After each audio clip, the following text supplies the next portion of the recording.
నమస్తే. సామాన్యుడి చేతిలో సామాజిక అస్త్రం నెంబర్ 1 న్యూస్కి స్వాగతం. నేను రవీంద్ర. ఆంధ్రప్రదేశ్లో కొంతమంది కాంట్రాక్టు ఉద్యోగుల పరిస్థితి ఏ రకంగా మారిందంటే, వారు జీతాలు మాకు ఎప్పుడు వస్తాయా అని 1000 కళ్ళతో ఎదురు చూస్తున్నటువంటి పరిస్థితి. ప్రభుత్వం ఒక మంచి ఆలోచనతో వారికి మేలు చేయాలి అనే ఉద్దేశంతోనే కొన్ని సాంకేతికపరమైనటువంటి నిర్ణయాలు తీసుకుంటుంది. కానీ ఇక్కడ కొంతమంది ఉద్యోగుల వల్ల ఆ యొక్క విధానము ఏదైతే ఉందో అది సక్రమమైనటువంటి పద్ధతిలో అమలు కాకపోవటం వల్ల దాదాపుగా కాంట్రాక్టు ఉద్యోగులు తీవ్రమైనటువంటి ఇబ్బందులు పడుతున్నారు.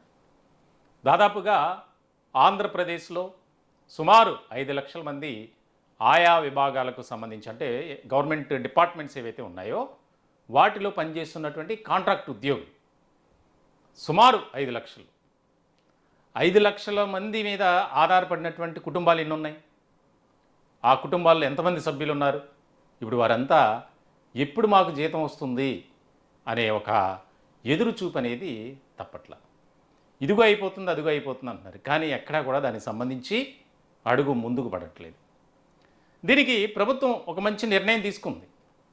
అందరినీ కూడా ఒకే విధంగా చూడాలి, వారికి సంబంధించి భవిష్యత్ కాలంలో వారిని పర్మనెంట్ చేసేటువంటి అవకాశాలు కూడా ఉన్నందున దానికి సంబంధించి నిధి పోర్టల్లో ఆ కాంట్రాక్టు ఉద్యోగుల వివరాలు పూర్తి స్థాయిలో అప్లోడ్ చేయాలి.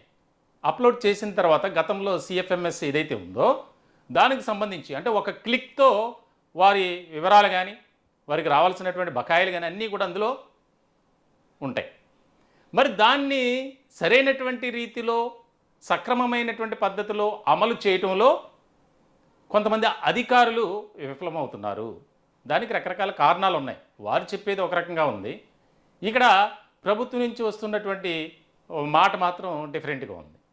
ఏదైతే శాంక్షన్డ్ నాన్ శాంక్షన్డ్ పోస్టుల కింద అంతా కూడా గందరగోళం అయోమయ్యే పరిస్థితులు ఉన్నటువంటి నేపథ్యంలో ఆ నిధి పోర్టల్లో అప్లోడ్ చేయడానికి ఇబ్బందికరంగా ఉంటుంది. గతంలో ఆ యొక్క యూడీసీ కానీ అకౌంట్కి సంబంధించినటువంటి సిబ్బంది ఎవరైతే ఉన్నారో ఆ ఉద్యోగి వివరాలను బట్టి వారి శాలరీని బట్టి అన్నీ కూడా బిల్స్ అన్నీ క్లియర్ చేస్తాయి, శాలరీ బిల్స్.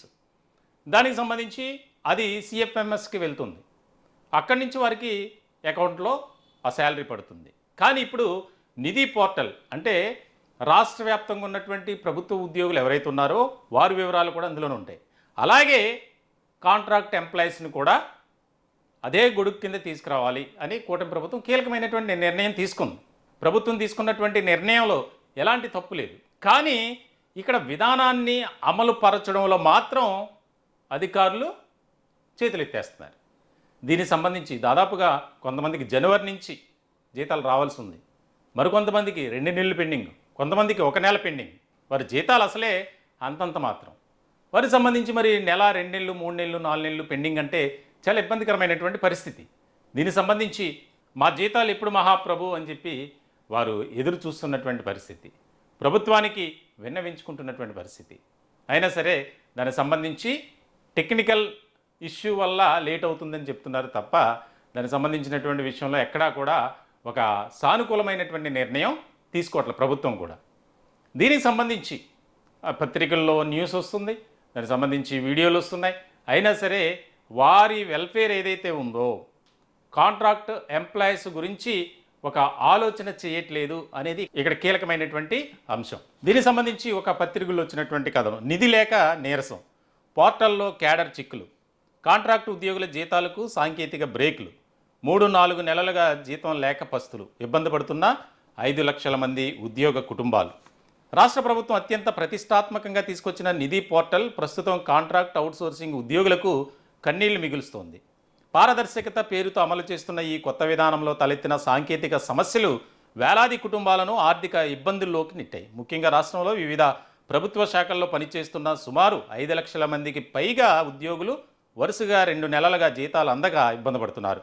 5 లక్షలు అనేది కేవలం ఉద్యోగుల సంఖ్య మాత్రమే సూచిస్తున్నప్పటికీ 5 లక్షల కుటుంబాలు అల్లాడిపోతున్నట్లు లెక్క. కొన్ని శాఖల ఉద్యోగులు జనవరి నెల జీతాన్ని కూడా నోచుకోలేదు. మరో వారం ఆగితే ఉద్యోగుల జీతాలు బిల్లులు వేసి పంపాల్సి ఉంది. అయితే ఈ దిశగా కనీస ఆలోచన చేస్తుంది కూడా లేదన్న విమర్శలు వినిపిస్తున్నాయి. దీనికి సంబంధించి అంటే ఏ రకమైనటువంటి ఆలోచన విధానంతో అధికారులు ఉన్నారనేది ఇక్కడ ముఖ్యమైనటువంటి అంశం.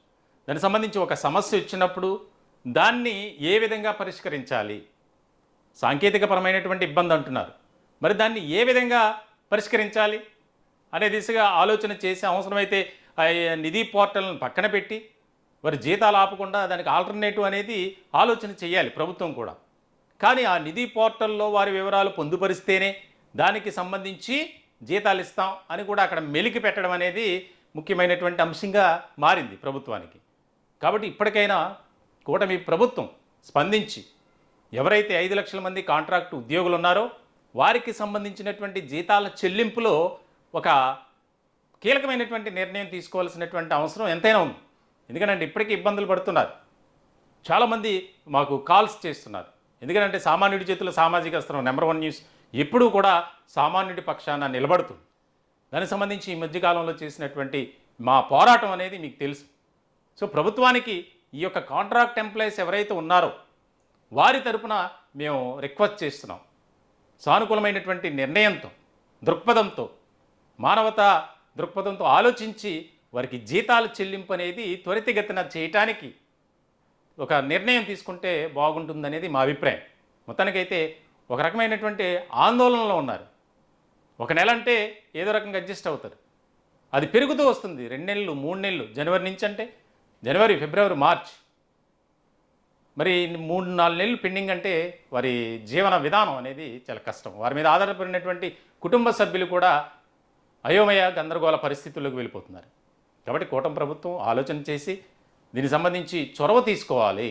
ఎక్కడైతే ఈ టెక్నికల్ ఇష్యూ ఉందో అది సెటరేట్ అయ్యే వరకు వారికి గతంలో ఏ పద్ధతినైతే శాలరీస్ ఇచ్చేవారో అలాగే అది కంటిన్యూ చేస్తే బాగుంటుందనేది మా ఆలోచన, అభిప్రాయం కూడా. ఈ టాపిక్పై మీ విలువైనటువంటి అభిప్రాయాలు కామెంట్ రూపంలో తెలియజేయండి. దయచేసి మా ఛానల్ని సబ్స్క్రైబ్ చేసుకోండి. Thank you.